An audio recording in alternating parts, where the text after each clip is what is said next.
3, 2, 1. Heyo!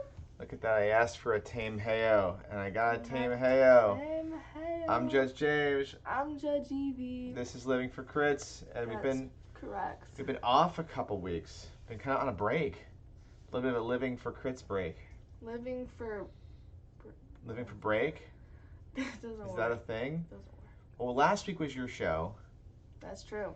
And I've been really busy with work. This whole Delta variant thing has been really great for anyone who's in like the commercial cleaning industry, you know? So from the aspect of I'm working a ton of hours now again.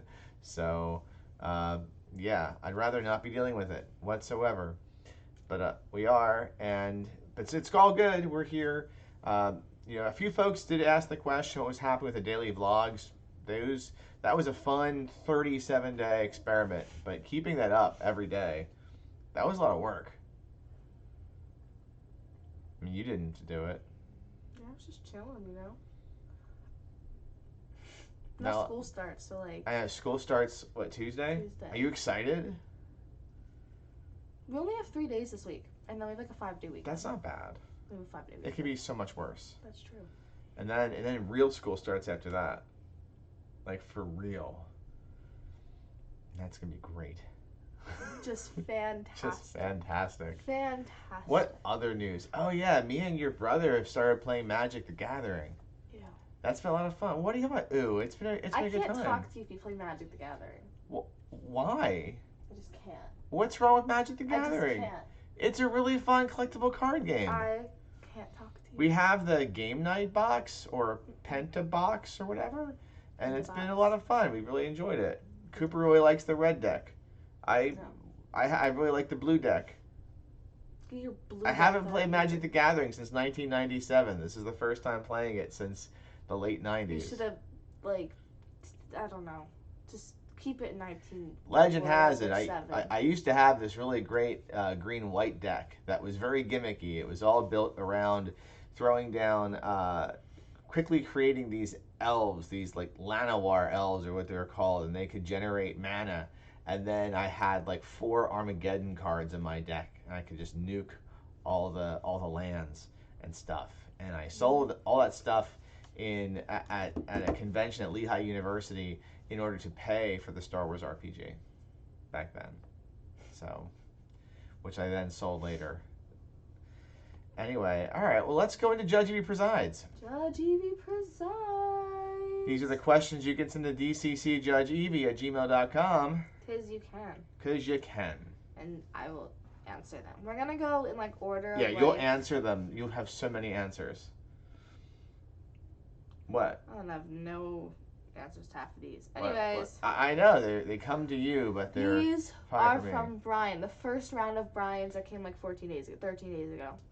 I don't want to say it wrong, so, like... What? Pregunta. Question. No, in Spanish. You have to read the beginning.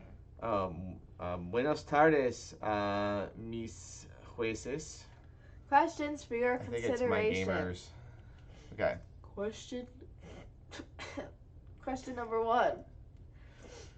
How do you handle players leaving? What am I doing? Why am I saying it in a normal voice? This is a good voice. This is good. How do you handle players leaving and or joining a longer term campaign in session if you allow it? I just let them join. You just like, hey. Just introduce their character at the next session. Have them come out of a bush. Have them emerge from a bush. Yeah, that works too.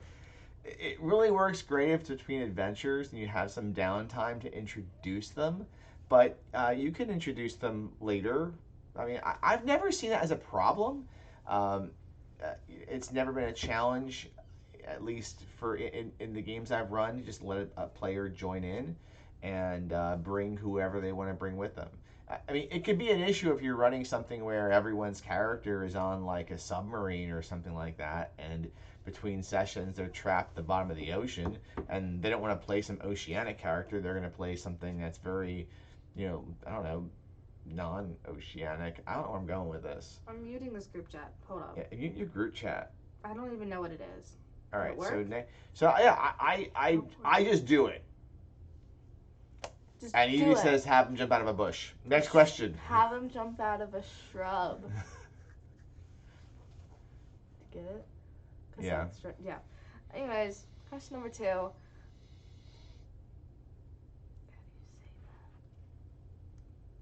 El juez James.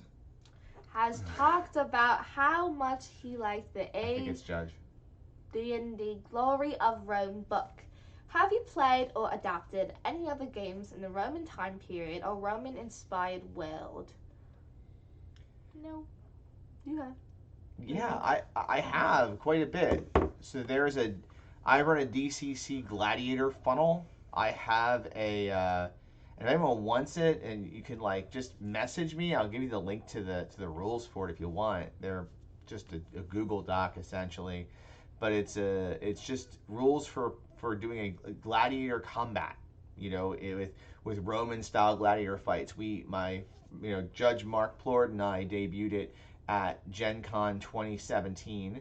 I'm sorry, GaryCon 2017, and kind of came up with the rules. We adjust them on the fly, and you have like gladiator ring, and you could do like mass battle or battles where it's like sword and shield style versus net and trident. So that's sort of an adaptation, and that's borrowed a lot from AD&D Second Edition Glory of Rome. I use a lot of that in my Dark Sun games when I ran that. So that's sort of adaptation-y, I guess. Dark Sun. There you go. There you go. Next question. There you go. Bonus Ted Lasso questions because football is life. I don't get these. You have to watch Ted Lasso. And if you're I'm more of a Roy football Kent guy and for Ted DCC Lasso. football's also I'm sorry, dead. read the question. Anyways, if you ran a game for Roy Kent, Pee-wee, and Roy's niece, what game would you run other than No Thank You Evil?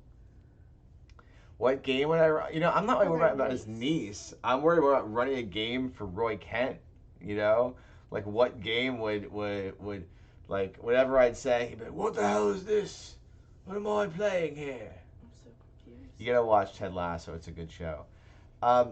If I was to run a game for Roy Kent and his niece and Keeley, let me look over there. He's pondering. That's a really good question. All right, I think if I was gonna run something for them in particular, all right, I think I would run the ElfQuest role-playing game for them, like the old Chaosium ElfQuest game, hoping that the fact that you get to draw your character in the game and stuff would help Roy Kent get his creative feelings out, maybe help him unleash some of his inner emotion that he only has when he's retiring from football, and that would help distract him from anything I'm doing gaming-wise. I think there's tea coming. What's Ted Lasso about? Is it a football show? It's about soccer. It's about an American football coach going to England to coach real football, which is soccer. Sports show? Ted Lasso isn't just about sports. It's about like it's hard to. Jen, what's Ted Lasso about? Explain it to Judge Evie. Joy.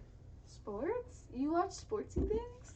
It's It's less just about happy. it's just less happiness. about the sport and more about the Being happy. joie de vivre. There you go. It's about joie de vivre. Whoever he is. All right. Good questions, Brian. We done with more questions. Nope. Oh, there's more If questions? you ran a game for the Diamond Dogs, what game would you run? Diamond Dogs. That's like Ted Lasso's little like crew. I mean, I think the Diamond Dog, like his inner coaching league. I think the Diamond Dogs should definitely be DCC fans. I would love to see. I could see Ted Lasso himself enjoying a character funnel, like a DCC funnel. It'd be a good time. I think they would love X-Crawl. Honestly, I think I'd like to do X-Crawl with them. That's a good question. All right, next question. That was fun, Brian. Thank you so much. This is from Greg. This one just says, I see you're not streaming tonight, because this was last week. Sorry. Hope the storm didn't mess you up. Hope the musical goes well. Thank you, chummy. I'm going to be traveling the next couple weekends, so will most likely miss your sessions. I will catch you when I return. Well, I hope you're having some good travels, Greg, and that you're being safe wherever you're going. I am glad I'm not traveling right now. I wonder where Greg's traveling. I bet he's traveling to. West. Yeah. Maybe we'll find out if we're right when he comes back. Maybe his next rap about traveling. West. Next question. Oh, it's so hot. It's so It's hot. really hot tea. It's so hot. It's really hot. Next questions. These are also from Brian, but these are recent questions from Brian. Aloha, judges. I suppose it's back to school time already. Shut your mouth, No. Brian. Not yet. Shut your mouth, Brian. Shut My your mouth, son Brian. officially started in Australian school this week, complete with his school uniform and tie and all the fancy British English spelling. Probably lots of spiders. Like most of Australia is like killer spiders. In this spirit, here are some school-themed questions. Number 1. Guns should not be allowed anywhere near schools. Yes. But do you include rules for guns in any of your fantasy games, such as DCC, especially if you match DCC with anything? If so, what are the basic rules you use so guns are not too overpowering? Okay. This is tough. All right. So for the most part, I forgot it was hot. I don't particularly like guns in role playing games. That's They're sci-fi kinda, like, and stuff. boring. But yeah, I mean, it turns It's just every like, oh, I shot a gun. Ptolus has them, but my Ptolus game, we're really not messing around with them much. We did have my Fantasy Age game with like a flintlocky type system, like piratical guns. I don't know why you're asking I think me. that's I fun. can't speak. Like the whole like flintlock thing. It's like, and reloading, pour the powder in. Like those are cool. But I mean, Not just like pew, pew, Yeah. I'm not much of a gun and game kind of person. Like I think bows are cooler and crossbows and stuff. I think it's pretty medieval. So I don't know if it like derails the question or not. Like if I'm gonna run the Expanse, like a sci-fi RPG, then yeah, there should be guns in that. But Next question. I think that's why I like Numenera so much, because in Numenera, like it's sci-fi, but you're running out of swords and bows and crossbows. Yeah. Okay. Next question. And really, I think about this, like there's such a negative connotation with guns right now, or like always, but people are just kind of waking up to it right now. That the idea of having it repeatedly in games, I just don't want to see it. So the next question, question 2, when including new. You gonna say something? Mm-mm. Uh-huh. Okay. When including new players to a game they have never played, do you expect or at least want them to read the basic rules or some form of quick start before the session? Yes. I do. See, I wouldn't want to do that myself. Because you haven't read the rules. I have read the rules. Like 6 years ago. Don't you I want the players to have an idea of what's going on in the game. Yeah. That's why you give them like a 5-minute like conversation. Okay. 5-minute conversation is going to cover all that book learning? I mean, I don't know the book learning. And so... yeah. I want them to read it. Read it. Read the player's handbook if you're playing D&D 5th edition. Ooh, don't make them do that. Are you excited to play D&D 5th edition this year?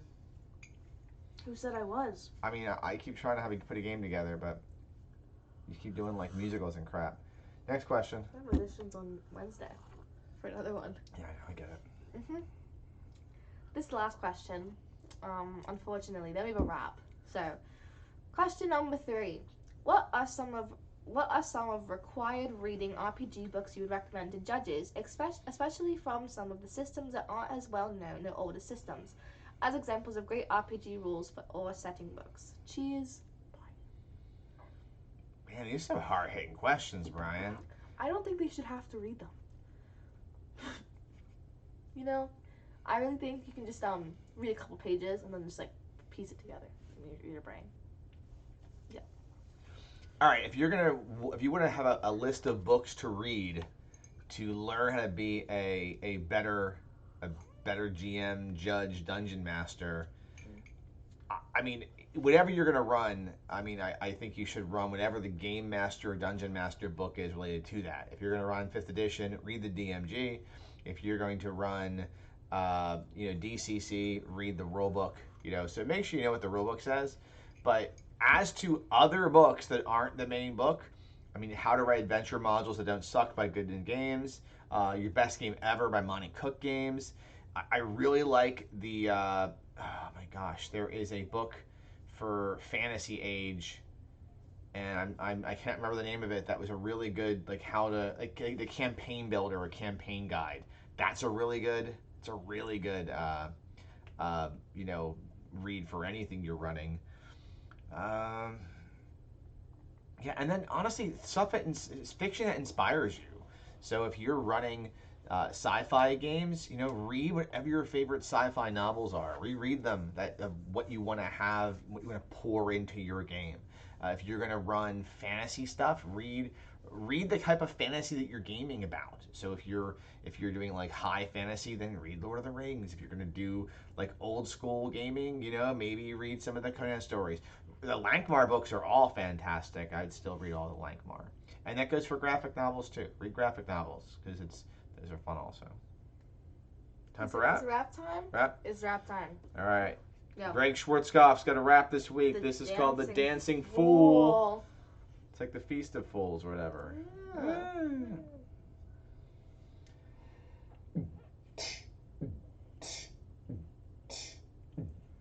He may be fey, that's what they say. Stay out of his way or join his dance. A graceful step improves his rep. He's so adept, don't take the chance.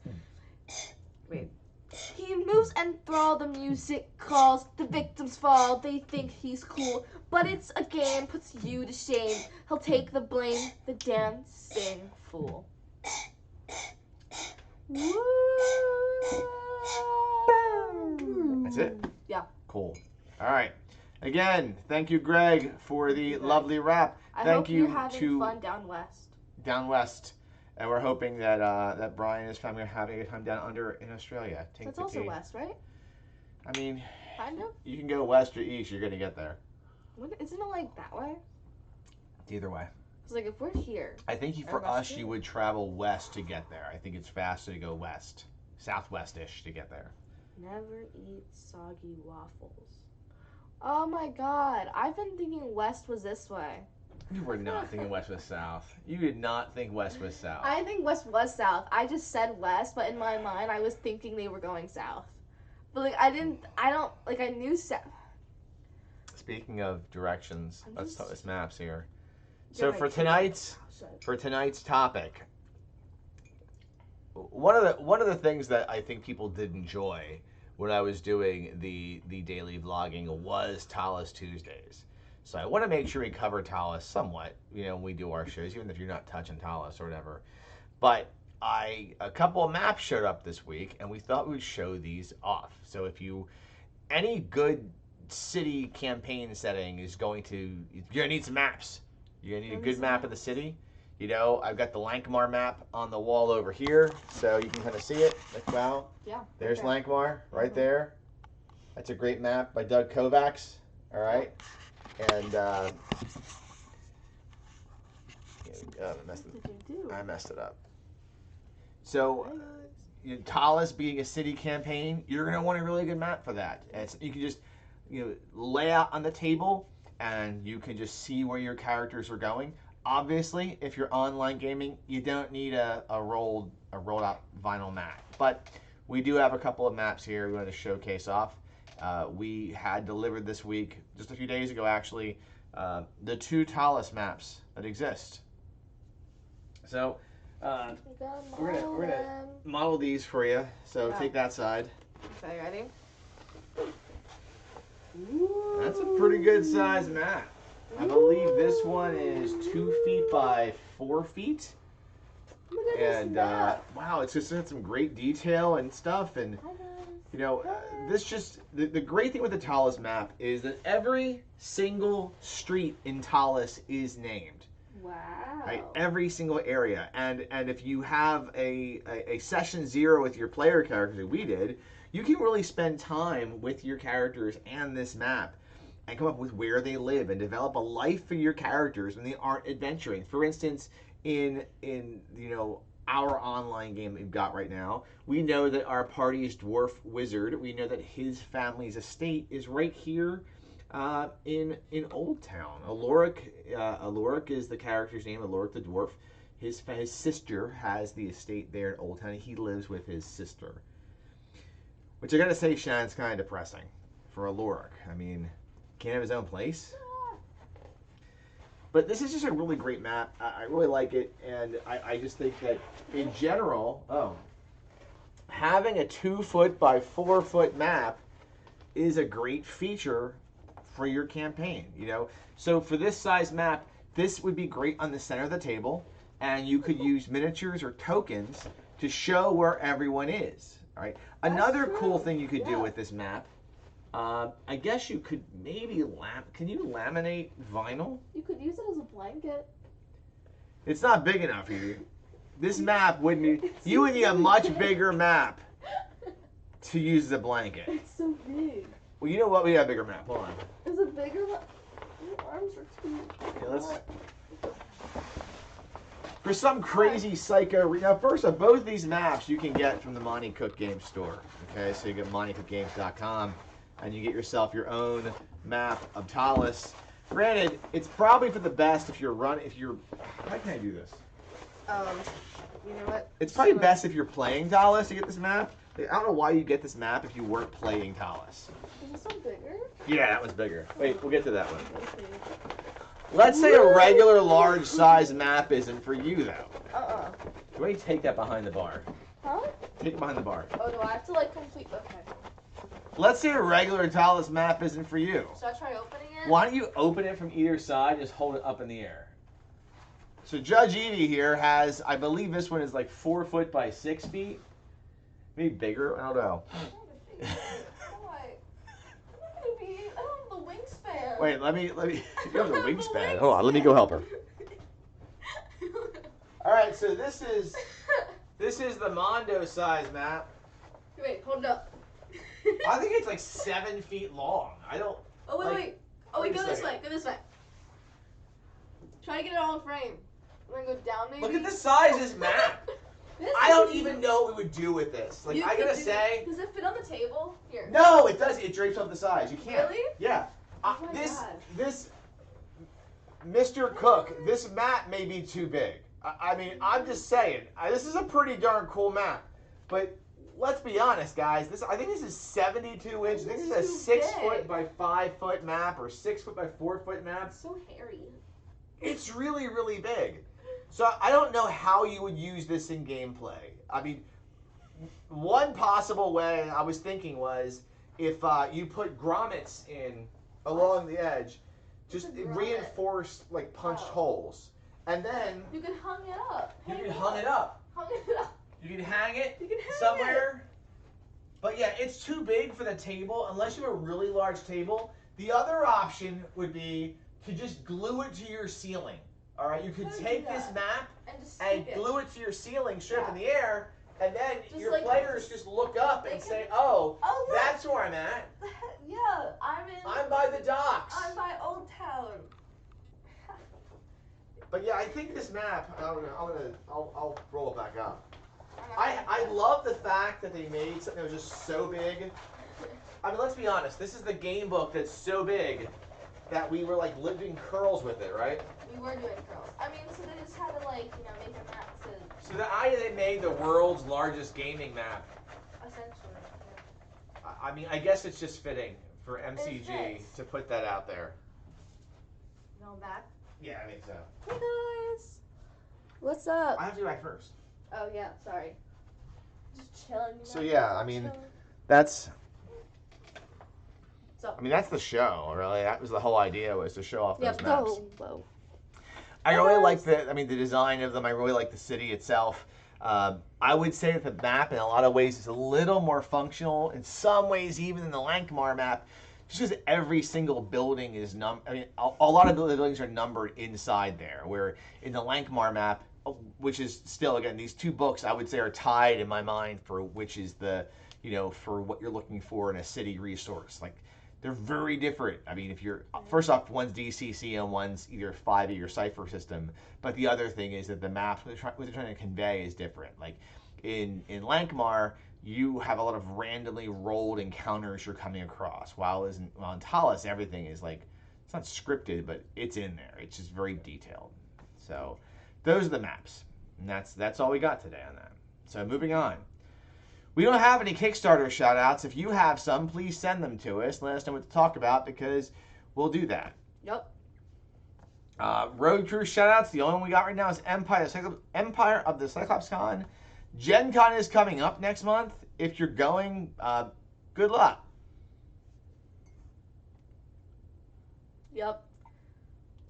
Should I do the part? I don't know what to say. What? Should I go to like the find us stuff now?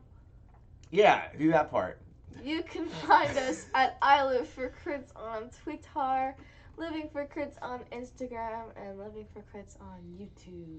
And be safe, be healthy, be kind.